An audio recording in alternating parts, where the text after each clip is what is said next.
Now, ever since Australia and the European Union highlighted the need to probe the origins of the COVID-19 on the global platform, China has grown increasingly displeased with them, and it has responded in the only way that it knows, with aggression.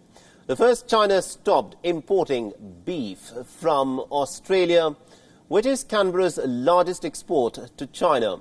And now Beijing has decided to further the ante, and China is ready to unleash a trade war, it appears, on Australia, and will use every weapon that it has at its disposal. Now, Beijing will, from today, impose an 80% tariff on the Australian barley import, saying that the product has been illegally dumped onto Chinese markets against the trade rules that are in place. Now, the import tax on barley will remain in place for the next 5 years. China is Australia's largest trading partner. The barley exports were worth almost about $1.5 billion in the year 2018, but dropped to about $600 million in the year 2019 amidst the drought and also an Australian push to diversify into more markets. Now, Australia's trade minister has responded to Beijing's move, saying that his government is deeply disappointed. Now, Australia has ruled out a tariff war with China, but will be approaching the World Trade Organization with an official complaint.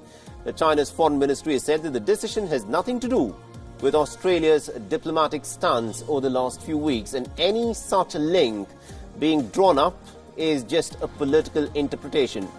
However, what is beyond interpretation, of course, are facts. Now, Beijing's ambassador to Australia, Cheng Cheng-ye, in late April said that the Chinese consumers should actually shun Australian goods in response to Canberra's support for such an investigation into the origins of COVID-19.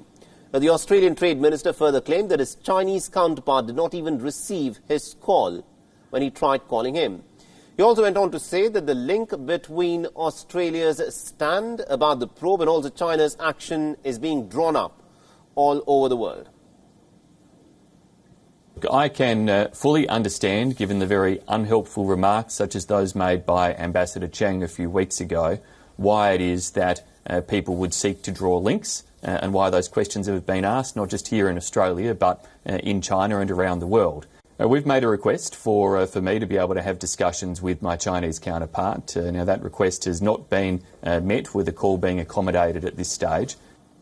Meanwhile, the Chinese Foreign Ministry has denied these charges in a manner which made it clear that the tour looks pretty unlikely in the near future.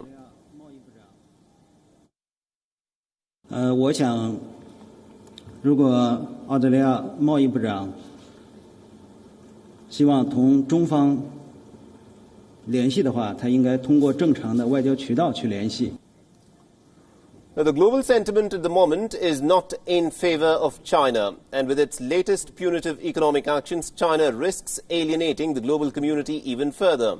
Countries which till now haven't participated in anti-China rhetoric owing to the volume of trade could also start demanding some answers, and then Beijing will struggle to drown out those voices.